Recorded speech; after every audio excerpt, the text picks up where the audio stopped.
Hi, everyone. It's Sophia Melone, the Debt Demolisher, here to bring you the tools, tips, and tricks to help you manage your financial baggage the right way. Welcome back to another day of the Labor Your Finances the Right Way series. We are back for another day. And as you know, I have reintroduced the series of how to labor your finances the right way.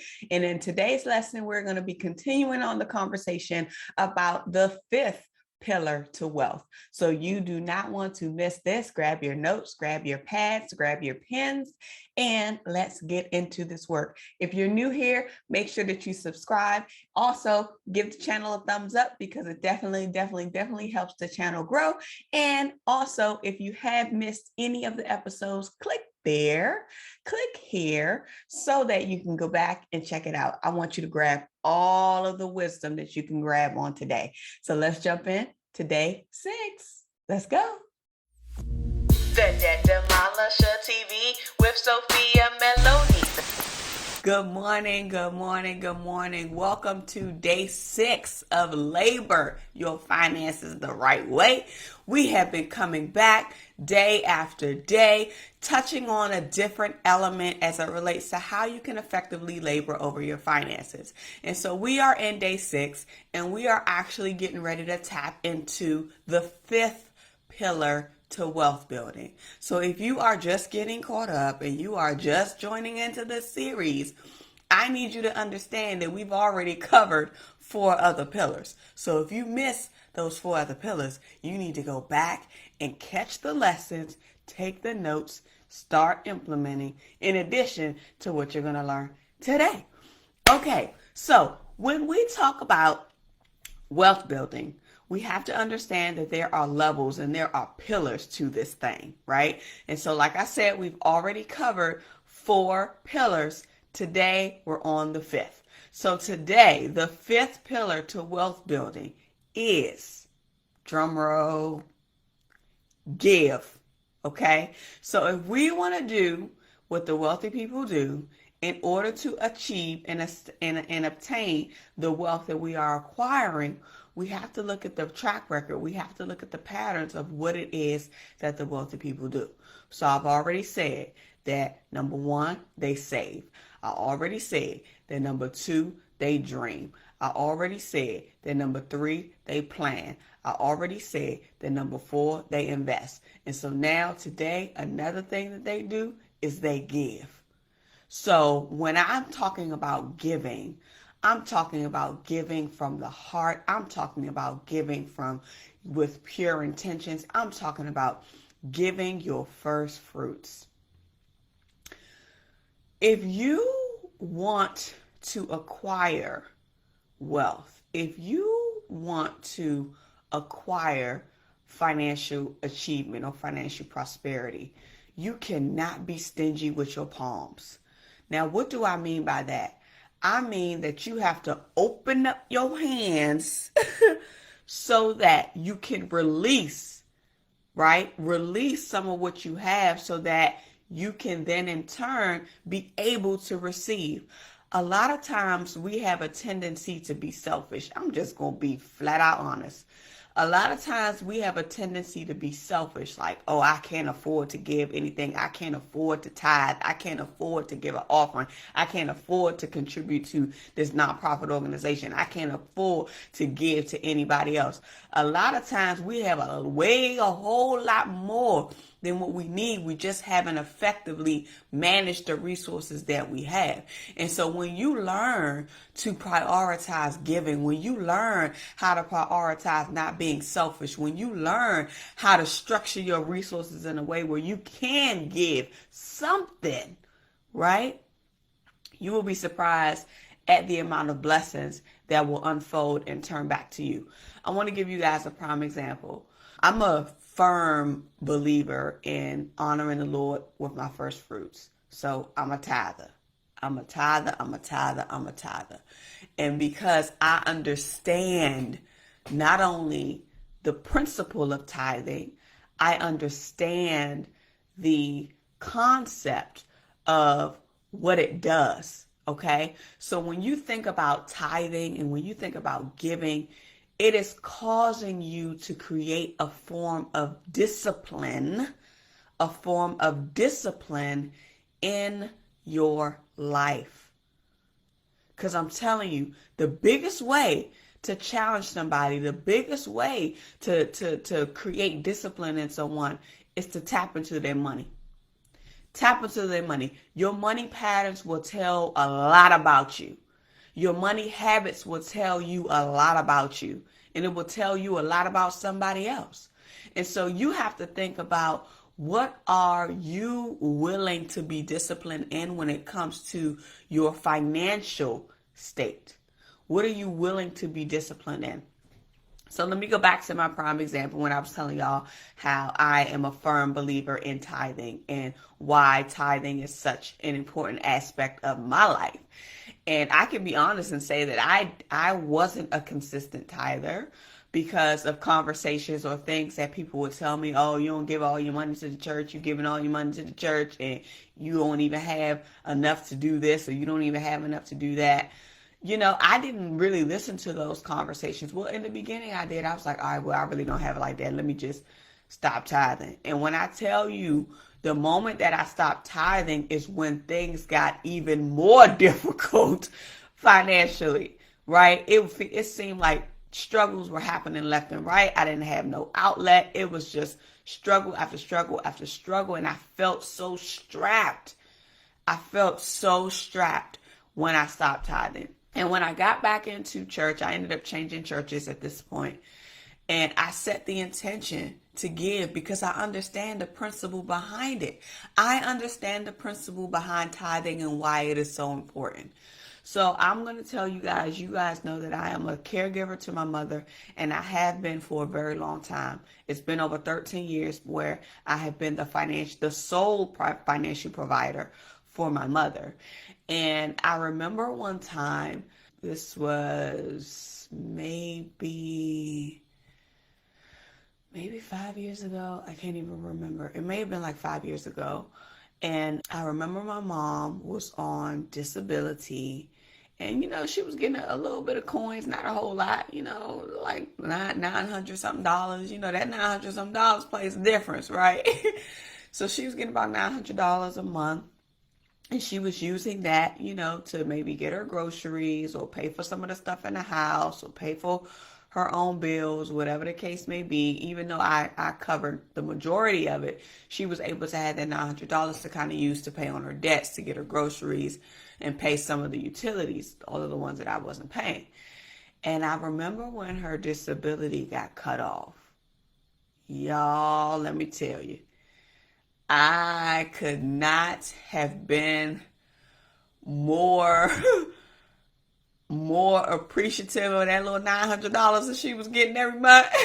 Because you have to think about it, that $900 then became the $900 that I had to start paying, right? To cover everything in her household as well as my own. And so when that happened, when I tell you that I was stretched financially, I was stretched financially. And because of the love that I have for my mother, I was willing to sacrifice my own. I was willing to sacrifice my own well-being for the benefit of hers.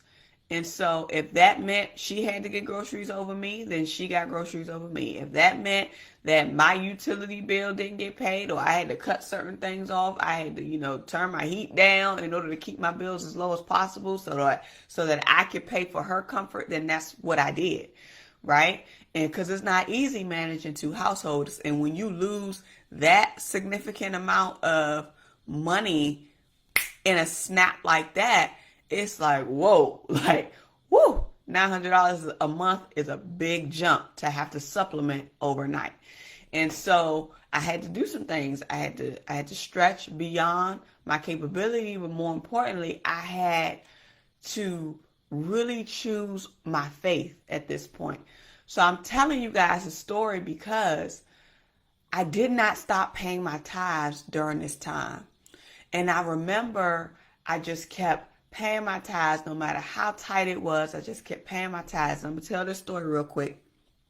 I was in church one Sunday, and the pastor, and I felt like he was just speaking directly to me. And mind y'all, I don't share all of my business, so it's not like I running around to the church family saying that we going through all of this. I don't do that. But this particular Sunday, I felt like pastor was speaking to me. Like, I felt like the Lord was using pastor to really speak to me, because everything that he was saying about, every bill that you have is going to be paid, and da. And I'm just like bawling in the congregation. Y'all don't even know, I'm bawling. And so we get to the point where it's time to do tithes and offering. And when I tell you guys that my body was literally in heat, and I was shaking, because I wanted to come forth in front of the congregation and just share with them why it is so important to pay your tithes, why it is so important to give. Let me tell you guys, let me tell y'all. So I was just like, please, let me just come up, and share. And I kept raising my hand, and they finally let me come up. Right before, right before the collection plate started to pass, and, the ushers went in place to kind of collect the funds. And I went up to the front, and I shared the story about how, my mom's social security benefits was cut off. I said, it's been so tight financially. And then I just started crying, and I said, but I couldn't be more honored to give my tithes right now. And I said, because Pastor, you said every bill is going to be paid, and da-da-da-da. And I'm just bawling, y'all, bawling. And I remember just saying at the end, just pay your tithes. Just pay your tithes. No matter how hard it is, no matter how tight it is, just pay your tithes. And I had the envelope in my hand. I was like, just pay your tithes. I said it to the congregation. Bawling, snot, tears, everything. And I go and sit down. And when I tell you that I just felt an immediate calm after that, I felt an immediate calm. And so let me fast forward to the next week, right? So the next Sunday, I set the intention to tithe to where I want to go. So mind y'all, I'm having to supplement a $900 income loss that my mother was receiving in order to manage my household as well as hers. And I said I want to tithe to where I want to go. So what that meant was I wanted to tithe to where I wanted my income to be. So that meant I tithe above and beyond my 10% of my gross income. And so I set that intention that Sunday. I had already had my tithes check written out, because I said I'm going to tithe to where I want to go. Boom. We go in church. Service was good. Service is over. We pay the tithes. We do all of that. And then I was talking to a fellowship, and, after service, and co-pastor came up to me after service and said, shout out to New Solid Rock Church Ministries, by the way. She came to me and said, somebody would like to meet you. So I'm like, okay. So she comes, she grabbed my hand. She walks me over to this woman. She's walking me over. I'm like, okay. She walks me over to this woman. I've never seen her a day in my life. I've never met her a day in my life. But co-pastor introduced me to her and then walks away. And so the lady and I were talking, and she said, I heard your testimony last Sunday.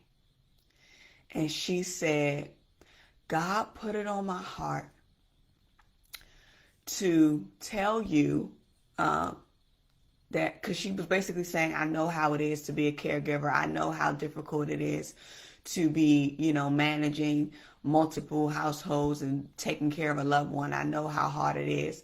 And she said, God just put it on my heart to give you this. She grabbed my hand, and she said, she grabbed my hand, she put it in my hand, and she said, if your name is spelt wrong, let me know and I will rewrite the check. You guys, I just started bawling. When I tell you that I was bawling to my core. I couldn't even look at the check, because all I kept saying was, thank you, Lord. Thank you, Lord. Thank you, Lord. Y'all, I'm just crying, snot everywhere. I'm hugging the lady. I don't even know her. I'm just bawling, y'all. I just couldn't even look. I couldn't even look. I was just in so much gratitude, not only to her, but to God. Because when I tell you guys, once I got out of church, got in the car, got myself together, and was able to actually look at the check, y'all are not going to believe this. But this woman that I've never met, that I've never known, she just said she heard my testimony at last Sunday service. She put a check in my hand, you guys, that literally matched to the dollar, to the penny, the amount that I paid in excess of tithes. So remember I said that I set the intention that I was going to tithe to where I want to go, right? This woman put a check in my hand that was the exact same dollar amount that I paid in excess of tithes. Do y'all understand what I'm saying? God gave it to me right back, same day, right back, gave it right back to me. So I'm telling you guys, there is power in being obedient. There is power in exercising your faith. There is power in giving. There is power of releasing, because I'm telling you, when you release, God gonna give it right back. And let me tell you this real quick. Don't do this because you want something in return. Do not set the intention to give because you want something in return, because that right there is vain giving. You're not giving from a cheerful heart. You're giving from a desperate heart. And you don't need to be giving from a desperate heart because you want something in return. You need to be giving for the principle. You need to be giving when you're led. You need to be giving because it's a biblical principle. Come on, somebody. Not because of something that you want in return. I have to share this with you guys because a lot of times when I share this story, people believe, oh, if I just give, or oh, if I just do this, then I'm going to be able to get all of this back. No, your intentions are not pure, honey child. They are not pure. So you don't want to go in with that approach. You want to go in with an approach of obedience. You want to go in with an approach of thanksgiving, just saying, Lord, I thank you. I just want to bless you. I just want to thank you for what you've instilled in me. I want to thank you for what you have blessed me with. I want to thank you for what you have allowed me to maintain stewardship over, right? Just giving that thanks from a pure space, And God will blow your mind every time. I tell you right now, a lot of people say, I don't know how you do it. I say, I don't know how I did it either because I don't take the credit. The only thing that I know is that I know my order in which I honor the Lord with my tangible financial resources. I pay him, I pay me, then I pay everyone else. That's my order. Simple as that. I pay him, I pay me, then I pay everyone else. And so when I think about what it means to give, I think of opening your hands, opening your heart, letting go of your stinginess so that it can flow. Because when you think about money, when you think about currency, it is a flow, right? It's supposed to go in and out. It's supposed to go in and out. It's supposed to go in a circular motion. It's not supposed to stay stagnant in one place. So you have to open up your hands so it can flow. Because if your hands are tight and you ain't giving, and you're not tithing, you're not giving, you're being selfish, your hands are like this, then what does that mean? Nothing is going to come into you. And if it does come into you, you're going to lose it right away because you don't have the discipline in order to maintain it. So that is what I wanted to share with you guys. The fifth pillar to wealth building is to give. Give to your home church. Give to a charitable organization. Shoot, give to your loved ones. You know, one of the things that I like to do is I just randomly drop cash apps to people. And I do it when I'm led. I don't do it from a space of just wanting to, I don't do it from a space of wanting to do it in order to get something in return. I do it from a space of, how can I be a blessing? And I'm spirit led, like honestly I am. If I hear God say, send somebody this, drop somebody this, I do it. I do it because I know at the end of the day, it's probably an answer to someone else's prayer. And it's been so many times where I just randomly cash app somebody and they were like, oh my God, I needed this. Like, oh my God, like I cannot believe, like, oh, and they're shocked. And I'm like, I can't take no credit for that. I was just being obedient. And that's what I say all the time. Send them a cash app, just being obedient. Whatever the dollar amount is, I don't care if it's $500, I don't care if it's $200, I don't care if it's $50. Whatever my spirit is led for me to drop, I'm going to drop it. Because at the end of the day, I know that God would not put that in my spirit for me to do if he did not want me to do it. And so when you put yourself in a space of giving, when you put yourself in a space of not necessarily solely thinking about the hardships that you're going through, not saying that you don't have to be, smart. You got to be smart. You got to be diligent, but you really have to tap into what is God telling me to do right now? Because you just never know how that is going to bless someone else and then ultimately turn around and bless you. Because God blows my mind every time. I be like, whew, like, okay, God. And again, your intentions have to be pure. So when you are on your road to wealth building, you have to make sure that you are extending and opening your hand to give. Don't be selfish. But if your heart isn't right to give, then don't even do it because it's not coming from a pure place. All right. So thank you for tuning in to day 6. Make sure that you guys come back for day 7 as we continue our conversation surrounded on how to labor your finances the right way. Remember, I am Sophia Melone, the debt demolisher, money relationship strategist, here to help you cultivate a healthier relationship with your money so that you can sustain your legacy of wealth. Make sure that you come back and make sure too, you guys, that you sign up for my financial challenge. I have a financial challenge that's coming up. So if you want in on this challenge that is starting, I need you to sign up. I will drop the link so that you have it. The link is bit.ly 1K 7-day challenge.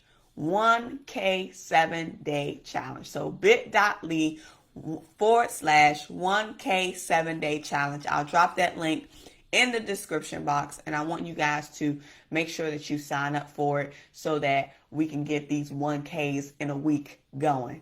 Let's go. So remember, your financial prosperity awaits you. Have a wonderful day. Come back and catch me for day 7 of Labor Your Finances the Right Way. Okay, toodles.